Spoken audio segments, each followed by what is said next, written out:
Hola, ¿cómo están? Bienvenidos a Pequeñas Islas de Miércoles, el espacio electoral de la Encerrona. Hoy está con nosotros Andrés Alcántara, candidato presidencial de Democracia Directa.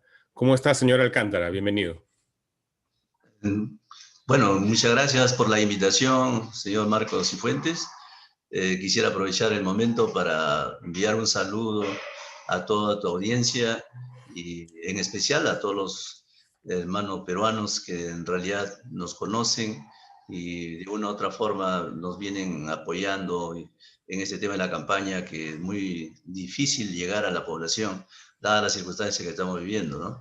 Y yo quería empezar por eso mismo, de si lo conocen.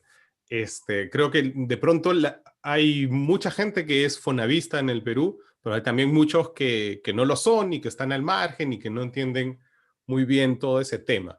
Entonces, para ellos yo quería explicar que usted es el fundador o fue el fundador del partido Fonavista del Perú, ¿verdad? Así es. ¿Y eso se transformó ahora en democracia directa o es otra cosa? ¿Es lo mismo con distinto nombre? Explíquenos un rapidito en qué consiste esta transformación. Bien, el Partido Buenavista del Perú es la misma organización. Nosotros cuando decidimos recuperar el derecho de propiedad, a través del sistema representativo fue imposible porque el Congreso de la República, todos los partidos políticos nos negaron el derecho al emitir su pronunciamiento diciendo de que los bonavistas son dueños del dinero, pero el gobierno es el que lo administra y si quiere nos prestan, ¿no? Esa era la decisión que tomó el Congreso y estableció una ley de uso de los recursos de la liquidación del FONAVI. Entonces nosotros tuvimos la decisión que a través de los mecanismos de democracia directa, que ya están establecidos constitucionalmente, dijimos, vamos a consultarle al pueblo, que el pueblo tome la decisión de aprobar esta ley. Y ahí salió el referéndum, me parece que del año 2010. Tuvimos que ir, ¿no?, hacia el referendo. Pero el tema fue de que el jurado de elecciones no nos permitía presentar nuestros personeros, porque en la ley electoral no está establecido que las asociaciones puedan presentar personeros. Ajá. Entonces, tiene que ser partido político. Y en ese momento, ¿qué partido político? Si todos se habían opuesto a la devolución del aporte al FONAVI, nos iba a prestar su razón social para presentar, digamos, nuestros personeros. Entonces tuvimos que inscribir nuestro partido, Fonavistas del Perú. Entonces, esa fue la razón que dimos inicio a este tema de formar el partido para defender nuestro derecho en el referéndum, ¿no? Y entonces, ¿ese partido ahora se llama Democracia Directa o es otra organización, es otra cosa o solo cambió de nombre? No, cambiamos de nombre, Ajá. porque en ese momento, claro, nosotros nos presentamos y aprovechamos el momento porque se hizo junto con las elecciones regionales y municipales, ¿no? Y Ujú. luego vino el proceso electoral nacional. Entonces nuestro partido pues, no pasó la valla en ese momento y Ah, tuvimos ya, ya. antes de eso renunciar y cambiar de nombre para nuevamente todos los militantes fonavistas podamos tener nuestro partido inscrito, ¿no? Porque ya tomamos la decisión de avanzar hacia la recuperación del Perú para los peruanos a través de una nueva constitución que también debe ser aprobada en referéndum. Entonces Ajá. ya sabemos el camino de que se necesita un partido político para presentar personeros y defender el voto en un proceso de referéndum, ¿no? ¿Y cuántos Entonces, fonavistas hay en el Perú? ¿cómo? ¿Cuántos fonavistas hay en el Perú? Bueno, fonavistas inscritos en el Padrón Nacional de Fonavistas es 1.700.000. ¿Y por qué no votan por ustedes? Bueno, el tema nuestro esa es otra cosa. Mire, el proceso electoral, ¿no?, que se han dado son al margen del proceso de referéndum. Pero el proceso de referéndum, por ejemplo, todos los bonavistas y logramos 9.115.000 votos. Por ejemplo, Claro, el votaron los... referéndum, pero digo su partido que supuestamente los representa. No, pero en el tema del partido es otra cosa. El tema del partido es la visibilidad que se tiene que tener y se tiene que llegar hacia la población. O Ujú. sea, nosotros tenemos, por ejemplo, en estos momentos, unas elecciones que se da en los sedes de televisión y no se puede abrir las calles, no se puede conocer.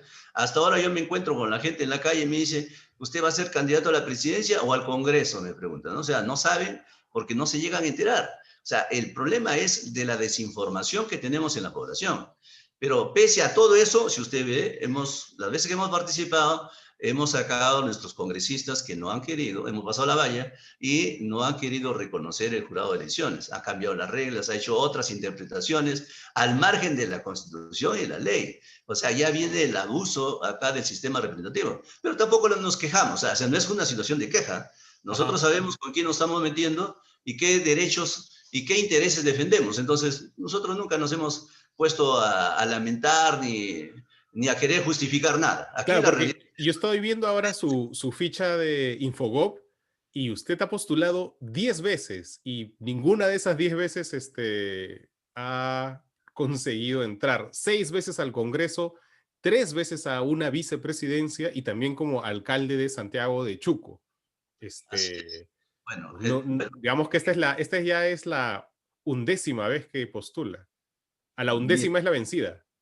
bueno, usted ya tiene todo el currículo de la situación, pero le quiero decir de que nosotros participamos en política, no sé para qué, para nosotros para la política es permanente, no es intermitente. La política no es solo elecciones, ¿no? Aquí, digamos, gobernar el país se gobierna con decisiones políticas. Usted ve, por ejemplo, el señor Fujimori hizo su constitución, esté enfermo, esté en la cárcel, lo que sea, pero gobierna con su constitución. Porque la constitución es la que gobierna. En un Estado constitucional de derecho, gobiernan las constituciones. Entonces, aquí nosotros no estamos en el gobierno, pero hemos aprobado una ley de devolución de aportes al FONAVI, que es un derecho de propiedad. Nosotros estamos avanzando a modificar, a hacer las modificaciones, una reforma total de la Constitución. Entonces, aquí se gobierna así. O sea, no es que es un tema representativo. El sistema representativo, por ejemplo, este proceso electoral, es para reciclar o modificar o, como se dice, en este caso, reciclar, diríamos, el sistema representativo, ¿no? O sea, quienes van a conducir el país con esta constitución del 93. Ujú. Nosotros estamos participando porque necesitamos que la gente se entere que hay una nueva propuesta en el país, que tenemos que corregir las cosas de raíz. Entonces tenemos que corregir primero el tema constitucional y luego de eso vendrán las nuevas elecciones, pero con la nueva constitución. Y debemos gobernar el país ya con una nueva constitución. Si no, no podemos arreglar las cosas. Justo Porque sobre eso tengo una pregunta solamente, de... Ajá. solamente quisiera agregar lo siguiente. Usted lo ha escuchado a todos los candidatos. El gran cambio, la gran transformación con la misma constitución termina siendo una mentira. ¿Es cierto o no? Esa es una mentira. Justo sobre eso tengo una pregunta de uno de los suscriptores de Patreon que está con nosotros. Roberto Chinelli pregunta, ¿qué propone cambiar en la Constitución? Bueno, nosotros lo que creemos, por ejemplo, un tema muy concreto, ¿no? Muy concreto. Eh, Recientemente tenemos el tema de la pandemia que nos ha llegado acá al Perú y a todo el mundo. Y el ministro de Salud dice, no puedo hacer el control de precios de las medicinas ni de las clínicas que habían elevado sus precios porque la Constitución me prohíbe. Y si ustedes lo escucharon al ministro o a la ministra de Energía y Minas del gobierno de Humala, cuando nos entregaron el lote 192 de Loreto, nos dijeron, Petroperú no puede explotar el lote 192 porque la Constitución lo prohíbe. Entonces, yo me pregunto y pregunto a todos, ¿qué hacemos con una Constitución que nos prohíbe que explotemos nuestros propios recursos? Ujú. ¿Qué hacemos con una Constitución que nos prohíbe hacer el control de precios en plena pandemia, donde la gente se muere y no tiene la medicina, o sea, y se elevan los precios carísimos? Entonces, ¿qué hacemos con una Constitución? ¿La mantenemos o la Claro. cambiamos? Señor Alcántara, ¿y usted en los años 80, en la época, en el primer gobierno de Alan García, estuvo en el Perú? Claro, claro. Y Sí. digamos que vio la experiencia del control de precios, que suena muy bonito, pero cuando se aplica en la vida real, pues la economía es implacable, ¿no? No, pero le digo, hay varias formas del control de precios, porque no solamente vamos a agarrar y decir yo soy el que distribuye los precios, sino que tenemos que establecer los mecanismos, por ejemplo, cuando nosotros empezamos a abastecer, si ya el gobierno ha dictado, por ejemplo, que se tiene que hacer las medicinas genéricas y todos los hospitales lo abastecemos de medicinas genéricas, y en esta pandemia el gobierno, todas las postas médicas tuvieran las medicinas, entonces el control de precios ya lo estás haciendo. ¿Por qué? Porque estos señores de las farmacias, que son las únicas que venden, sencillamente tienen que bajar su precio porque el otro ya tiene, se lo está abasteciendo el Estado. Claro, pero es distinto eso, porque una cosa es control de precios y otra cosa es que el Estado pueda intervenir en algunos mercados, ¿no? O sea, por eso le digo, o sea, los Distinto. mecanismos, es un tema de decisión política, de cómo se pueden manejar las cosas. Entonces, aquí nosotros no podemos mentirnos, ni engañar, ni exagerar las cosas y decir, no, que eso es malo, ¿no? Todas las Ujú. cosas malas no se tiene por qué repetir. Ok, O sea, pero ese es un punto específico de la Constitución que habría que cambiar. Pero ¿por qué toda una nueva Constitución? ¿Qué más quiere cambiar en la Constitución? no, cuando hablamos de una reforma total de la Constitución, no es que hay que cambiar literalmente toda la Constitución, ¿no? Sino hay que cambiar lo esencial de la Constitución. Por ejemplo, el objetivo de Estado, ¿no? O sea, ¿cuál es el objetivo de nosotros? El objetivo es solamente la defensa de la persona y su dignidad, ¿no? Para nosotros es insuficiente eso, porque Ajá. para eso solamente se necesita un Estado subsidiario como lo que ya tenemos, y ese Estado subsidiario solamente defiende a la persona y a su dignidad. O sea, no necesitamos un Estado fuerte, o sea, solamente necesitamos un Estado que reconozca el derecho, nada más. Pero en esta pandemia hemos visto que se necesita que el Estado tiene que garantizar el derecho. ¿Y qué cosa necesitamos entonces? Cambiar el objetivo de Estado. Necesitamos que el fin supremo del Estado y la sociedad sea la persona humana y su buen vivir. Y no solamente el buen vivir entre la naturaleza, entre los, digamos, las personas, sino también con la naturaleza. Entonces, eso implica que el rol del Estado tiene que variar. Tiene que haber un Estado promotor que sea capaz de modificar el modelo económico, por ejemplo, en estos momentos, que necesitamos industrializar nuestros recursos para darle un valor agregado, generar empresas. Porque después de esta crisis, si no cambiamos el modelo económico, no generamos condiciones de inversión de los peruanos, va a ser muy difícil salir adelante. Entonces, ese tipo de cosas es lo que tenemos que hacer. Y otra cosa adicional, modificar el sistema político. Usted ha visto cómo ha habido una pelea dentro del gobierno, o sea, entre el Ejecutivo y el Congreso, que ambos dicen, no, a mí me eligieron y yo hago lo que quiero en el Perú. O sea, no hay ningún tipo de control, ni fiscalización, ni nada. O sea, nosotros creemos que los peruanos, nosotros, el titular del poder es el pueblo. Por lo tanto, el pueblo es el que elige y el que revoca al presidente, a los congresistas y a todos. O sea, no podemos nosotros, imagínense, generarnos una crisis, dice, lo ponen a Merino, y ya el otro dice, yo lo saco a Merino y pongo a otro, lo repongo a Vizcarra con otro nombre, listo, se acabó. O sea, es una pelea de grupos económicos que lo que les interesa es ganar, o sea, cuidar sus intereses por encima de los intereses del país. Imagínense ese tipo Claro. de cosas que tenemos Pero que corregir. justo sobre eso, sobre el sistema político, es mi siguiente pregunta, porque creo que lo que hemos aprendido en estos últimos 5 años debería ser que el presidente no solo es el presidente, no solo importa el presidente, sino si llega con un equipo sólido, además que no se va a desarmar una vez que llegue, como ha pasado con PPK, Vizcarra, que todo implosionó. Entonces, estábamos viendo los antecedentes de los postulantes de democracia directa de su partido, y entre todos suman 28 antecedentes, 5 penales, 23 de obligaciones civiles. Y Olga Ramírez, una suscriptora, pregunta, ¿cómo fue el filtro para elegirlos? ¿Cuál fue la participación de usted en la elección de los candidatos al Congreso? Bueno, nosotros tenemos una comisión que implementa todas las elecciones, que es el COE, el órgano electoral, y todos los que... El primer filtro es el tema de en este caso, el tema electoral del Jurado Nacional de Elecciones, que hay una ventanilla única.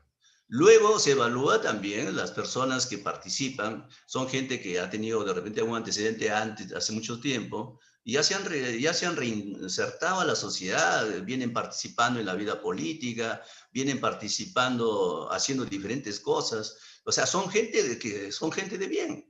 Entonces, ¿por qué no Ah. dar una oportunidad a una gente que viene, se ha reinsertado a la vida cotidiana y vienen aportando al país? Claro, lo que pasa es que, por ejemplo, O sea, digamos que la última vez que su partido estuvo así en pantalla fue cuando Gregorio Santos, Goyo Santos, el ex gobernador de Cajamarca, postuló a la presidencia con ese partido, ¿no? Y es un señor acusado de peculado, con pruebas bastante sólidas, ¿no? Entonces a usted digamos que no le hace mucho problema ese tipo de gente.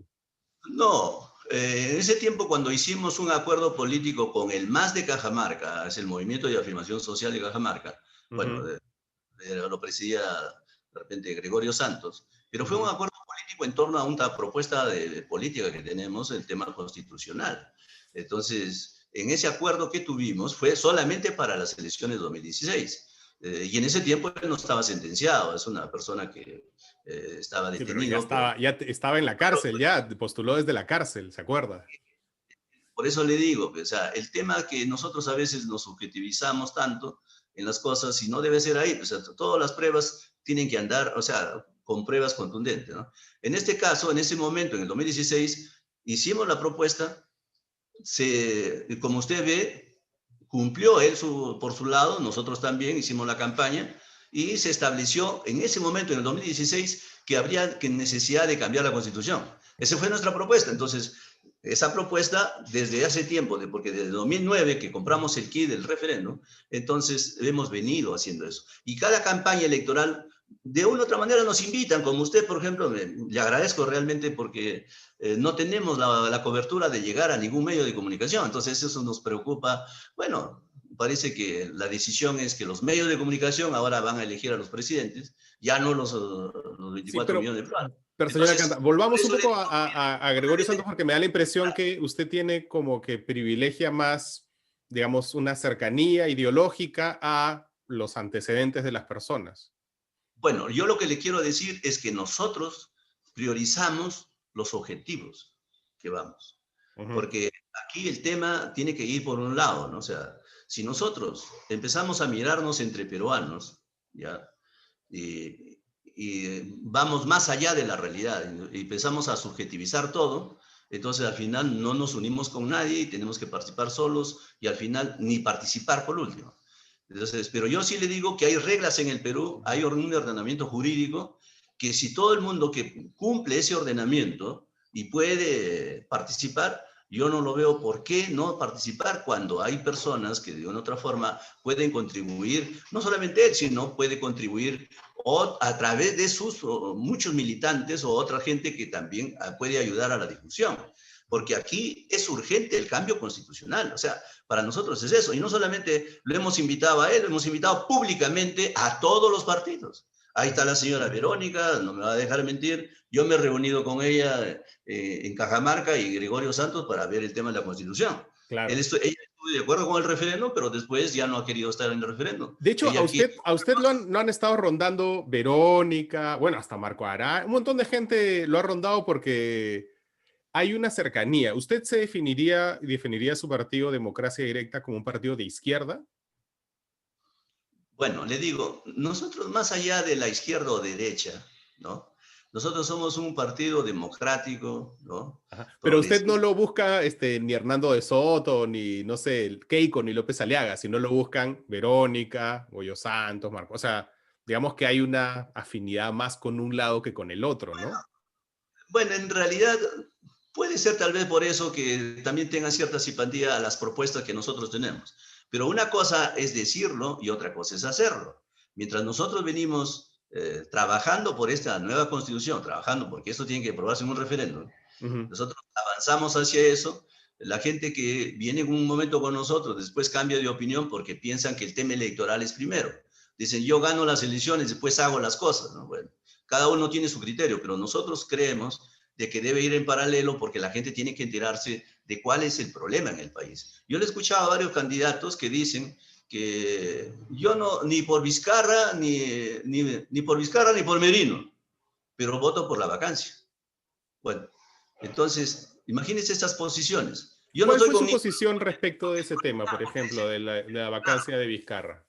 claro, por eso dice, yo ni con Vizcarra ni con Merino, porque aquí el problema es del sistema. Sí, pues, pero ¿qué hacemos con el sistema si yo no hago nada para cambiar el sistema? ¿Qué cosa estoy haciendo para cambiar el sistema? Nada. Entonces, finalmente, ¿voto por la vacancia o no? Por eso les digo, nuestra posición, por ejemplo, ha sido crítica y definitivamente le hemos dicho a los partidos políticos, aquí el tema era para la foto y una pelea de intereses económicos, de grupos económicos que siempre han manejado el país. Y por encima de los intereses del país se han impuesto.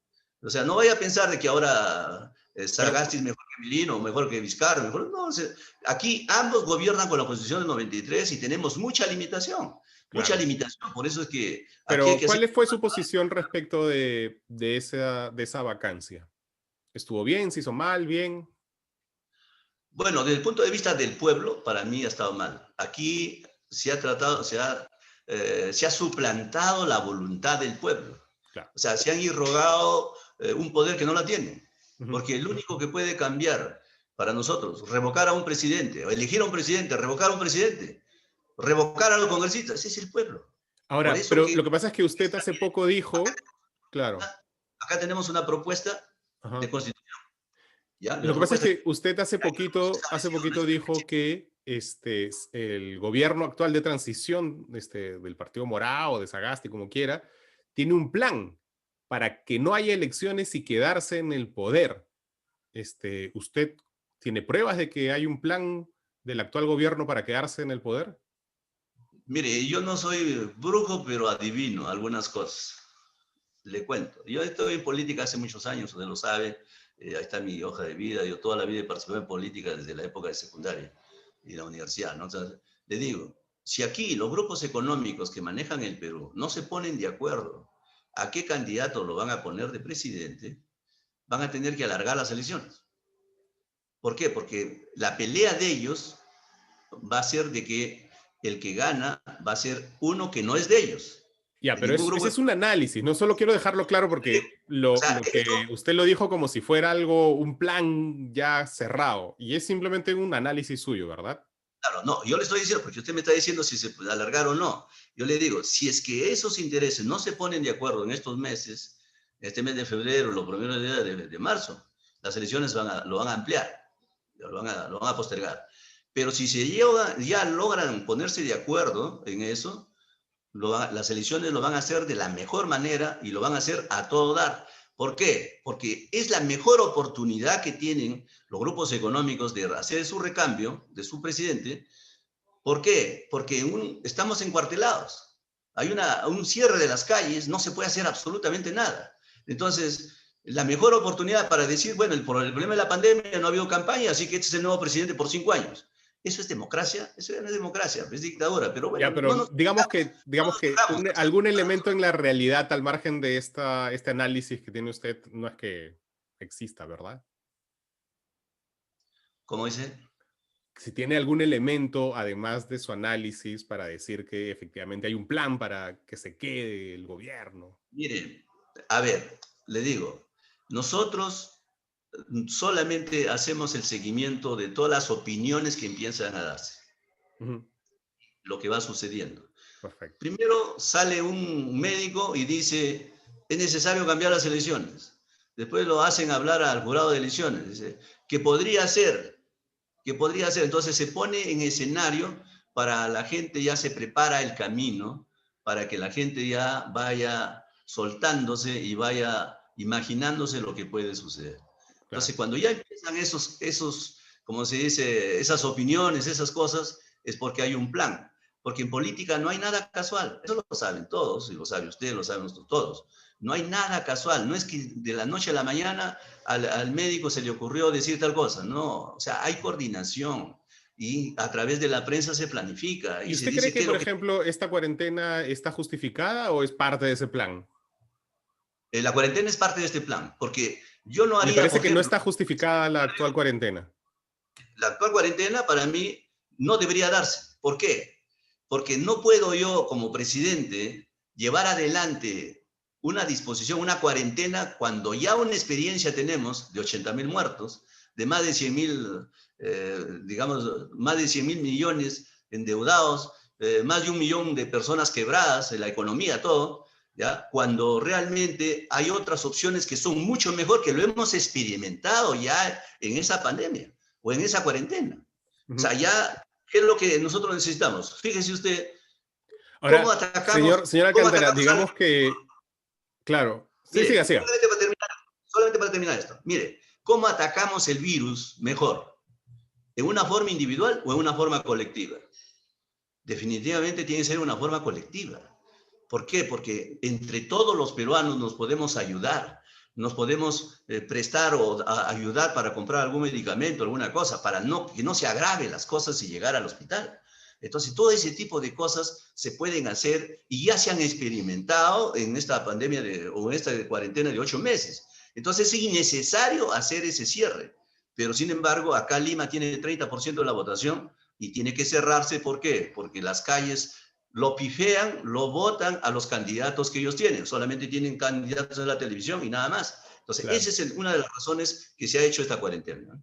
¿Y no cree usted que otra de las razones sería, por ejemplo, eventos como este que le estoy mostrando, que es un evento de lanzamiento de su partido en el GAI, no sé, unas 40 personas en un espacio cerrado, muchas de ellas sin mascarilla, usted sin mascarilla, arengando, gritando? Digamos que este tipo de situaciones son las que han contribuido, ¿verdad? Claro. No, pero usted, esa foto, escúcheme, esa foto fue cuando se inició cuando todavía hemos estado en la primera pandemia, o sea, en la primera cuarentena. Dese cuenta que ya había habido, digamos, y Pero todos los que digamos que están la pandemia es una sola, ¿ah? O sea, ahí hay es que 40 personas en un local cerrado, usted sin mascarilla, muchos sin mascarilla, todos aglomerados. Entonces, digamos que no es un buen no, ejemplo, ¿no? pero las condiciones han sido otras, no es las condiciones de ahora. Ahora ahí se ha agravado el tema. Por eso le digo, o sea, hay un tema de que si usted ve, cierra la calle, que es un temas abiertos. La gente puede de una manera salir y comprar sus cosas. Y un centro comercial, ¿cuánta gente está? ¿Ya? Y se hace los domingos, nadie puede salir. La gente tiene que, los que hacían su mercado el domingo tienen que ir el sábado. Dese cuenta. Pero ojo, que usted está poniendo solamente una foto, ¿ya? Una foto del momento que se hace para eso. Pero no es que todo el mundo está ahí, diríamos, todo el tiempo, digamos, recogido ahí entre todos. No, eso solamente fue una foto, nada más para Ujú. hacer la ciudad de la ¿Qué prensa. opina usted de la llegada de la vacuna? ¿Usted A mí se va a vacunar? me gustaría también que pase, por ejemplo, el lanzamiento de nuestra campaña, donde tenemos todo el distanciamiento y todas las cosas, todos los cuidados del caso, Ujú. porque no, eso no nos pueden decir de que no lo estamos haciendo. Nosotros en todas nuestras presentaciones que hemos hecho, todas las precauciones del caso, pues dentro de nuestro equipo de gente tenemos médicos, gente que, enfermeras, y tenemos todo un personal de salud que orienta y damos, digamos, de la mejor manera todos nuestros acontecimientos que vamos a hacer. ¿Usted se va a vacunar? Yo creo, bueno, la vacuna es para todos. Yo creo que yo sí voy a vacunarme. ¿Por qué? Muy Porque bien. aquí no es que el tema, yo le quiero decir una cosa, ¿no? Porque a veces se dice, si el presidente se vacuna, yo me vacuno. No es así. Aquí el tema es la ciencia. Para nosotros, la ciencia ha avanzado. Las vacunas, por ejemplo, ¿cuántos problemas nos han resuelto a la humanidad? Nos han resuelto un montón. Entonces, ¿por qué no vacunarnos ahora? Ujú. Yo, así como democracia directa y como presidente del partido y como político, como ser humano, yo sí me voy a vacunar. ¿Por qué? Porque así no se haya tenido los porcentajes al 100% de la garantía que se dice, pero ya hay un avance y ese avance va a ayudar a detener este tipo de cosas. Muy Entonces bien. nosotros tenemos que ser responsables en este tipo de cosas y velar por nuestros criterios que sean, digamos, para bien de la humanidad. Para nosotros debemos priorizar la vida de la persona, no los negocios. Por eso es que nosotros estamos diciendo que el gobierno tiene que garantizar la vacunación para todos, gratuitamente, ¿no? Luis Hoyos tiene una pregunta para usted. ¿Se considera progresista desde una perspectiva no solo económica, sino social? ¿Tiene alguna opinión formada respecto del matrimonio igualitario o del aborto? Bueno, nosotros como organización política y como seres humanos tenemos ya una posición, o sea, ya las cosas están dadas, están hechas y lo que tenemos que hacer es enfrentar las cosas. En el caso del matrimonio igualitario ya es una cuestión de hecho. O sea, ya está dado las cosas, ¿qué podemos hacer nosotros? Hacer una ley para separar a la gente, solamente porque yo tenga algún prejuicio, alguna situación que no esté de acuerdo. Yo no creo que sea correcto eso. Aquí, si hay gente que, todos somos iguales, todos los seres humanos somos iguales. Si hay gente que decide unirse con otra persona del mismo sexo, ese será su problema de ellos. Nadie tiene por qué discriminarlo ni nada. Sí, Ellos, pero no tienen una ley ahora. Digamos, su partido estaría a favor de una ley.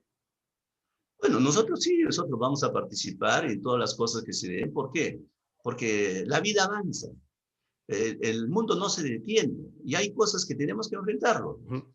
Y No podemos. la otra pregunta era sobre el aborto, si tienen alguna postura sobre el aborto en su partido. Ese es otro tema, por ejemplo, ¿no? ¿Qué hacemos con las madres que han sido violadas, que han sido eso? ¿Cómo hacemos? O sea, yo creo que hay que dejar lo que decidan las personas, porque no podemos de ninguna manera entrar como Estado a imponer las cosas y violar sus derechos de la gente. Yo creo ¿Sería que solo en caso de hay que hacer violación? es tratar de evitar ese tipo de cosas, porque hay que como Estado tenemos que ser responsables y ver qué tipo de persona formamos y cómo pues, podemos evitar ese tipo de cosas que llegan, o sea, que nos está generando problemas en el país. Ujú, pero ¿sería Entonces, solo en caso de es violación? producto del abandono del Estado, ¿no? Eso se da por el producto del abandono del Estado hacia la sociedad que hay. Entonces, tenemos que tratar de programar, planificar, digamos, el tipo de ciudadano que queremos formar y bajar la violencia, ¿no? O sea, ese tema de la violencia que hay es Ujú. muy fuerte en el Perú y necesitamos como Estado, como política de Estado, tenemos que enfrentarlo, ¿no? Pero solo para que quede claro, ¿sería solo en caso de violación, el aborto en caso de violación? O en general sería como en Argentina, que es libre hasta determinado mes? Claro, aquí la situación es que hay un hecho ya que se da. Entonces, ¿quién tiene que decidir eso? Son las madres que están involucradas en esto, o incluso los familiares que están metidos en esto. O sea, no podríamos nosotros negar su derecho de ellos, ¿no? O sea, aquí Muy no bien, podemos intervenir en ese tema de derechos.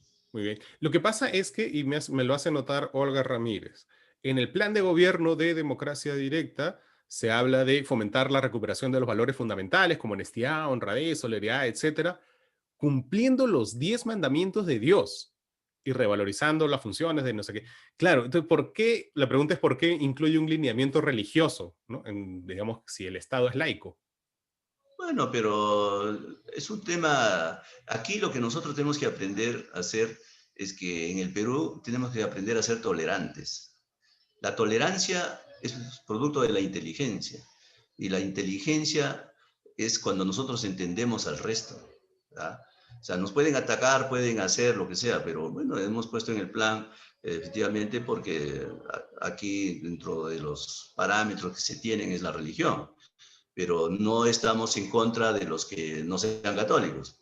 Pueden ser evangélicos, pueden ser ateos. O sea, por eso le digo, democracia directa somos todos y tenemos que tratar de Claro, lo que pasa entendernos. es que cuando habla de los 10 mandamientos, uno de esos mandamientos pues es amar a Dios sobre todas las cosas y hay un montón de gente que es atea, por ejemplo, o agnóstica y digamos que eso no es parte de su plan de vida ni tendría que ser parte de un plan de gobierno, ¿no?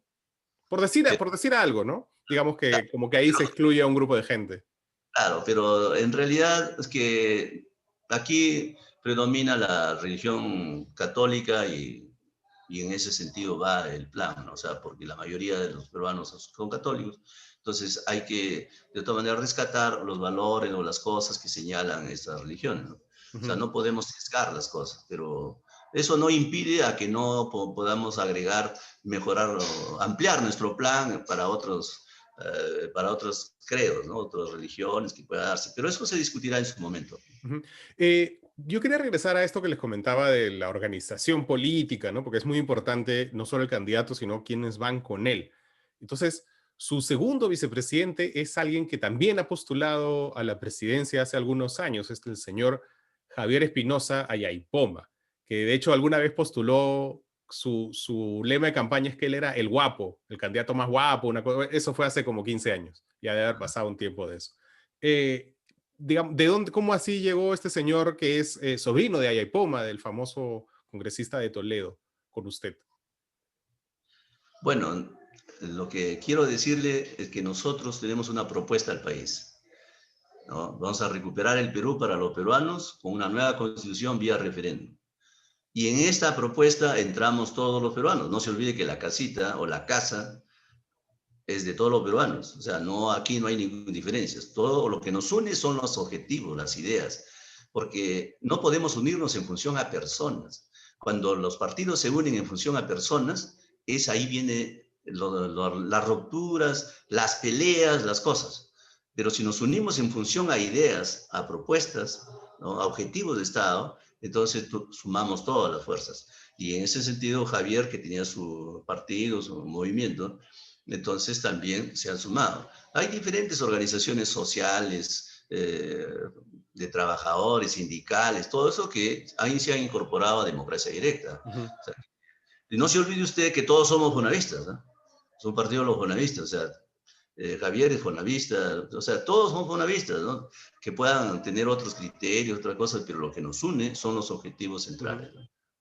América Televisión hace poco sacó un reportaje que entiendo que usted ya lo vio, que era, lo denunciaban a usted porque tiene entre 100 y 300 días de atraso en sus pagos, según Infocorp, con 5 entidades del sistema financiero y una deuda total, tiene una arruga usted de 129.656 soles. De esos hay una deuda castigada, o sea que nunca la pagó, de 28.652 soles. Claro, pero no dice América Televisión que estamos en conversaciones con los bancos, porque no hay ningún banco que me haya denunciado. O sea, es un tema de la pandemia que ha habido y son tarjetas de crédito. Con Que, 5 entidades. pero, ¿por qué le dan a los bancos sus tarjetas de crédito? Porque usted califica o no califica, ¿no? O sea, porque el banco no te regala una tarjeta de Ujú. crédito. Entonces, no informa, digamos, el currículo, la historia crediticia que yo tengo. Por qué no informa también que he tenido o tengo una historial crediticio? Yo trabajo con los bancos hace 30 años. ¿Y cómo es que Entonces, no, usted tiene ese historial? Porque yo he estado viendo su declaración jurada en Infogob y usted no tiene nada a su nombre, no tiene muebles, ni carro, o sea, no hay nada. Entonces, eso me sorprendió, ¿no? ¿Usted dónde vive? ¿Usted vive alquilado? ¿Con quién? O sea, ¿cómo hace? ¿No tiene carro? yo soy de Santiago de Chuco. Tengo, o sea, mis padres han tenido casa, soy heredero de las cosas. Tengo casa en Santiago de Chuco, tengo casa en Trujillo, por las Pero herencias que... no las ha declarado en su declaración jurada ante el Es Jurado que Nacional de Elecciones. eso no se declara porque sencillamente son propiedades de, digamos, la herencia no se puede hacer que yo soy el dueño. O Ujú, sea, se tiene que declarar solamente lo que uno haya comprado, haya hecho esas cosas, ¿no? ujú, Yo sí tengo mi empresa, una editora inmobiliaria, ¿ya? Que se declara la SUNAT, se hace todo, o sea que ujú, no tengo ningún problema, ¿no? ujú, Los trabajos se van haciendo. ujú. Ahora, por eso le digo de que nosotros siempre hemos sido respetuosos de las cosas y hemos cumplido a cabalidad todo, ¿no? Sí, Claro, que no tenemos ningún... le pregunto también por esto, porque el ex vicepresidente de la Asociación de Fonavistas, el señor Luis Luzuriaga, ha hecho una denuncia hace un par de semanas contra usted, ¿no? Y lo acusa de mal utilizar entre 16 a 22 millones de soles de los aportantes fonavistas, y lo estoy citando simplemente para comprar propiedades, denuncios mineros y bienes de lujo. Incluso habla de que hay un departamento en Magdalena frente a la playa, propiedad de su familia. ¿Esto es real? Eso es falso, porque si eso fuera verdad, sencillamente hubiera habido alguna denuncia, ¿no? ¿Y Lo usted que pasa, piensa querellar, por ejemplo, por difamación entonces a este señor Luis Luzuriaga? Porque él dice que tiene pruebas. bueno, si tiene pruebas, por eso le digo, si él lo dice así, lo afirma, vamos a tener que hacer la denuncia correspondiente, lo vamos a tener que querellar. Pero le digo, o sea, aquí lo que se trata es de querer desacreditar toda una trayectoria que hemos tenido. Y a ese señor lo expulsamos, ¿por qué? Porque se echó al gobierno, porque aceptó los 10 soles que daba el gobierno y lo mandaba a la gente que vaya a la Secretaría Técnica para que él pueda en confabulación con el gobierno. Entonces, ese tipo de cosas, y ahora han jugado en ping-pong con el gobierno, ojo, ¿eh? Con el Congreso de la República, con el gobierno. La señora ministra dijo que se necesita otra ley para para hacer la devolución del FONAVE, porque solamente se ha dado 10 soles y se tiene que devolver, hacer la devolución Señor, total. tengo una pregunta. ¿Usted vive en Lima en un departamento en Magdalena frente al mar? No, no, es falso, falso. ¿Dónde No. vive en Lima? Cuando va usted, porque ¿usted dónde vive? Yo vivo acá en Lima, cercano. O sea, y nadie de su familia tiene un departamento en Magdalena frente al mar. No, en Magdalena no tengo ningún familiar. Lo Ya. digo porque en verdad durante años, y usted tiene que haber escuchado esto, hay denuncias y es cuestión de entrar a Twitter, poner Fonavistas cobros y sale una lista larga de gente que dice, en los eventos de los Fonavistas para tal cosa me han cobrado desde 2 soles a 20 soles, 50 soles, 48 soles, pero le estoy hablando de 20 años, ¿no? Claro. De quejas de todos los fonavistas que en cada eventito, para entrar al eventito, te cobraban tanto, tanto, tanto. Y claro, las acusaciones que están por todo Internet, usted las tiene que haber visto, es que este partido, Democracia Directa en general, se ha construido sobre la base de estos aportes de esta gente que va a estos eventos y que dan 2, 3 y a veces hasta 50 o 100 soles. Usted mismo lo dice. Todos los aportes, las colaboraciones que han habido es para financiar los objetivos de nuestra organización. Eso es así. O sea, nosotros todos los Pero 20 no, no, años... pero lo que pasa es que los fonavistas quieren financiar su No, pues, reclamo y que es distinto al del partido, ¿verdad? por eso te digo, pues, o sea, lo del partido lo administra la OMPE, nos supervisa la OMPE, lo que ingresa y los gastos del partido. Y los ingresos de la asociación los supervisa la SUNAT, ¿me entiende? Entonces, lo que yo quiero que sepa es que somos la única organización, y eso no les agrada a los que han recibido 3 millones, 4 millones de los grupos económicos de las transnacionales, y los que más nos acusaban ese tipo de cosas ha sido el Ministerio de Economía y Finanzas, sus voceros, con los partidos políticos, como la señora Villarán, las otras no sé cuántos nos acusaban de que la asociación de fonavistas cobra, ¿no? Cobra 2 soles, y ellos recibían esto, ¿no? Entonces, nosotros siempre, nunca hemos negado, nosotros nos autofinanciamos, toda nuestra pelea y toda nuestra trayectoria que hemos tenido ha sido autofinanciada por todos nuestros afiliados, por toda nuestra gente. Ahora, ¿cuánto hemos logrado recuperar? Más de 1.340 millones se ha devuelto a 1.100.000 personas, un adelanto, un pago a cuenta. Fíjese, eso no se dice, o sea, todos los logros, haber hecho la ley en referéndum, haber logrado eso, ¿se hace gratis? ¿Se hace con la cosa? No, eso con los aportes y las colaboraciones Entonces, por de eso usted, digamos que, pero a usted, por ejemplo, el partido le da escúcheme, la un sueldo prensa, o algo así. nosotros hemos puesto publicidad para el referéndum a radioprogramas, a Canal 4, a todos los canales, a todos los que se ha podido. Y eso se tiene que cubrir con los aportes de los bonovistas, que es decir, los promotores del referéndum. Entonces, Y usted que está entregado a esta causa, el partido o la asociación de fonavistas le da un sueldo, le pagas, lo mantiene, ¿cómo funciona eso? no, o sea, lo que la asociación cubre pues, los gastos del presidente, ¿no? De los dirigentes, de todos los Ujú, movimientos que hay. ujú. Entonces, es un tema que es normal, las cosas. O sea, toda institución tiene sus ingresos. Claro. Pero lo que sí es bueno que quede claro, que nosotros defendemos los intereses de nuestros afiliados, de los trabajadores, de todos los peruanos. ¿Ya? Ahora vamos más allá incluso a recuperar nuestra patria. ¿Ya? No y nunca recibiremos dinero de las grandes corporaciones, de los bancos, Claro, pero la ¿no? De los... acusación no es que reciba dinero de los grandes, sino de los chiquitos. Eso le digo, que nosotros, Sí. por eso te le digo, o sea, nosotros tenemos nuestra conciencia tranquila, defendemos los intereses de los peruanos. No Claro, tenemos lo ningún... que pasa, señor Alcántara, es que, digamos que hay mucha gente, por ejemplo, que ahora ve que hay veintitantos candidatos presidenciales y se desconcierta, ¿no? Y no entiende. Y muchos dicen, bueno, el negocio de los partidos políticos que ahorita están peleando por sobrevivir y por eso se han presentado todos a estas elecciones, es ese, ¿no? Ir cobrando de aquí, de allá, de acullá, y entonces ese papelito que al final, a fin de cuentas, es un partido que es un papelito, es la razón social, pues eso sirve para ir cobrando a un montón de gente. Y sobre eso, Perú 21 el año pasado sacó un audio suyo que seguramente usted ha escuchado.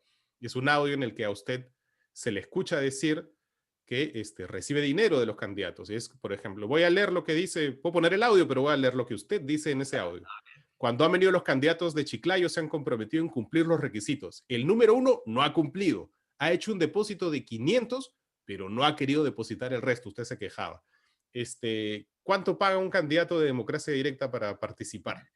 A ver, yo le agradezco de sobremanera que haya tocado estos temas, porque hay que aclararlos de una vez, ¿no? O sea, hay gente que no nos da la oportunidad de aclarar. Fíjese, primero el Perú 21 no está publicando como es las cosas exactas. Todos los partidos políticos tienen sus tasas electorales que es supervisado por la OMP. Y nosotros, dentro de las tasas electorales, está establecido que un militante aporta 1.000 soles y los que no eran militantes, 2.000 soles. ¿Ya? Entonces, ese era la tasa electoral. Y los que van a participar tiene un requisito, porque es supervisado por la OMP los ingresos y tiene que ser bancarizado. Por eso que se habla del depósito a la cuenta del banco. Y Pero el eso, señor, y eso lo tiene que ver usted, es que es raro, ¿no? Porque usualmente eso lo ve un tesorero, ¿no? No lo por eso, ve el presidente, ¿no? pero usted me está diciendo que hay que aclarar, por eso hay que aclarar. Cuando yo digo, el señor número uno ha venido, han dicho todos que van a cumplir las cosas porque era así. Ahora, dio un depósito de 500 y el otro depositó 1000. Entonces, ¿quién tenía que ir al uno, los que lo estaban haciendo eso?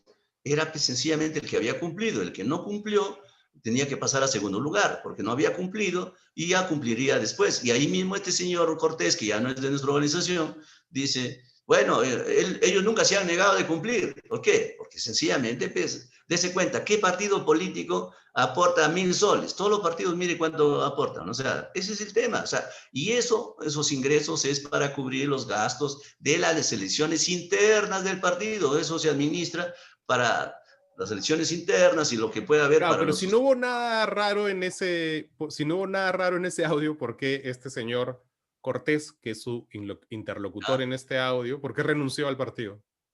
No Si no había nada renunció. raro. No ha renunciado, lo hemos expulsado, es otra cosa. ¿Y por qué lo expulsaron entonces? Si usted, porque el que habla de que no han terminado de pagar es usted, ¿por qué lo votan al Los otro? que se han ido, bueno, mire, todos los que se han ido, se expulsan, son los que transgreden las líneas del partido. Ya, O claro, sea, pero mi pregunta es, si no señor, hubo nada raro, ¿por qué lo votó al otro? bueno, está en proceso, ¿no? Ahorita todavía no se han expulsado, pero están en proceso Ya, de pero si no hubo disciplina. nada raro, ¿por qué hay un proceso para expulsarlo? No, no, es que, escuchen, no solamente ha hecho a eso él, sino él ha salido a hacer demandas de amparo con este señor Luzuriaga, que también era del partido, ese señor sí ya se ha ido, ha renunciado inclusive, Ujú. ya. Hicieron denuncias al partido para que no participe el partido. Entonces, ¿cómo un militante puede irse, denunciarlo a su partido, que no participe? ¿Se da cuenta? Entonces, ¿eso hay que premiarlo? A ver, Ya, pónganse en mi pero lugar. sí, claro, pero en realidad, o sea, la pregunta, mi duda es, y la duda que seguramente está teniendo el público ahora mismo es, a ver, hay una denuncia de que se cobraban cupos en el partido para poder postular. Y han expulsado, en esa denuncia, es un audio en el que está usted y está el señor Cortés. Y de ese audio, al que votan es a Cortés. Y es un poco raro, pues, ¿no? No, no es raro, porque primero el señor se alejó, incluso él era el subtesorero, ¿ya? Entonces, por eso le digo, o sea, todo ese tipo de cosas, ha sido un hombre cercano a la organización. O sea, no es una persona cualquiera para decir me equivoqué. Son gente que sabe, pero son gente pues comprada por otros sectores que quieren hacer daño a la organización. Ujú. Entonces, ese es el tema que nosotros tenemos que evaluar. Las organizaciones que no nos ajustamos a los objetivos de la gente que maneja el Perú, entonces pues, nos infiltran, nos imponen, tratan de desacreditar.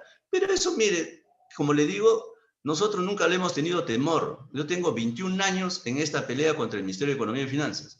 El otro día me entrevistó, por ejemplo, una periodista, la señora Rosa María, que ella fue la primera en que salió a decirme de que yo estaba mintiendo, estafando a la gente, que nunca se iba a devolver el Bonavi. Y ahora, después de 21 años, me acaba de entrevistar y me dice, bueno, tú ganaste en el Tribunal Constitucional, pero porque ha habido presión política, seguramente, por eso que el tribunal te dio la razón. O sea, y encima de eso no quiere perder. O sea, la cosa no es así, pues. Nosotros hemos mantenido firmes 21 años. Siempre hemos dicho, el dinero del FONAVI es propiedad de los trabajadores. Tiene que ser devuelto a todos sus dueños lo que le corresponde. Sí. Y en eso vamos. Y Sí. la pelea en todo este proceso va, pues, la gente que se opone va a la bronca, a quererme jalar el saco, que yo no avance, que me quiere desacreditar. Bueno, pero eso ya nosotros estamos encallecidos con ese tipo de peleas, porque tenemos 21 años con las mismas acusaciones. Esas acusaciones que usted me dice no son de hoy, son desde los inicios. Hace 20 años, dicen lo mismo. ¿Ah? Para usted es novedad, porque bueno, usted es más joven y recién usted está enterándose de ese tipo de cosas, pero esas son cosas que hace años nos han hecho lo mismo, ¿no? O sea, lo que usted está haciendo es repetir lo que ya nos han dicho. Yo le he explicado eso en radioprogramas, lo he explicado en el Canal 4, lo he explicado en Panamericana Televisión. Incluso cuando Lucar, el señor Nicolás Lucar administraba o estaba ahí defendiendo su canal, el 4 y el 5, Me ha entrevistado casi todos los días, me entrevistaba ahí sobre el tema de Fonavi, por el tema del referéndum. Y ahí hemos Sí, señor Alcántara, usted tiene 21 años viviendo de este tema del Fonavi. Por eso quiero saber qué va a hacer cuando no pase la valla ahora. ¿A qué se va a dedicar? Mire, yo creo, le aseguro que con la entrevista que usted me está haciendo ahorita, vamos a ganar las elecciones. Va a ver. ¿Por qué? Porque recién la gente que me está viendo va a enterarse de la verdad de las cosas. Va a saber que hay una propuesta al país, que aquí lo que se quiere en esta campaña electoral es solamente, hay dos opciones. Se continúa gobernando el Perú con una constitución del 93 que garantiza los intereses de las grandes corporaciones, o gobernamos los peruanos con una nueva constitución que lo debemos aprobar en referéndum nacional. Solamente hay dos opciones. Y usted se acordará de que usted va a pasar a la historia que me está haciendo esta entrevista, porque eso es lo que va a suceder. Va a suceder ese tipo de cosas. Aquí no es que yo me crea el predestinado ni nada. O sea, aquí en realidad lo que está ocurriendo en el país es que nadie quiere votar por los candidatos que lo promocionan. Va a ser que en algún momento podamos llegar, mire, su canal o su entrevista, cuánta gente lo va a ver y nos va a permitir llegar a esos señores, o sea, a todos a su audiencia, y van a tener que escoger. Y estoy seguro que la mayoría va a escoger marcar la casita de democracia directa, ¿no? Muy bien, muchas gracias, señor Alcántara, por participar aquí en Pequeñas Islas de Miércoles. Muchas gracias a todos los suscriptores del Patreon que han participado con sus preguntas. Muchas gracias al público. Nos vemos el próximo miércoles en Pequeñas Islas de Miércoles.